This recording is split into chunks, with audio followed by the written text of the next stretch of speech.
ولله ما في السماوات وما في الأرض يغفر لمن يشاء ويعذب من يشاء والله غفور رحيم আল্লাহ রাব্বুল আলামিন বলছেন আসমান এবং জমিনে যা কিছু আছে সমস্ত আল্লাহরই। কার? জবান খুলে বলেন আল্লাহর। তিনি যাকে ইচ্ছা ক্ষমতা দেন, যাকে ইচ্ছা ক্ষমতা দেন, যাকে ইচ্ছা শাস্তি দান করেন।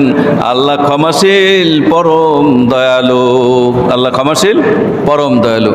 ক্ষমতা যাদেরকে আল্লাহ দেন তাদেরকে ক্ষমতা দিয়ে আল্লাহ রাব্বুল আলামিন পরীক্ষা করেন যে তোমাদেরকে ক্ষমতা দিয়েছি, তোমরা নামাজ প্রতিষ্ঠিত করেছো কিনা, সৎ কাজের আদেশ দিয়েছো কিনা, অসৎ কাজ থেকে মানুষকে বিরত রেখেছো কিনা। আল্লাহ রাব্বুল আলামিন এই পরীক্ষায় ফেলে দেন যারা ক্ষমতায় অধিষ্ঠিত হন।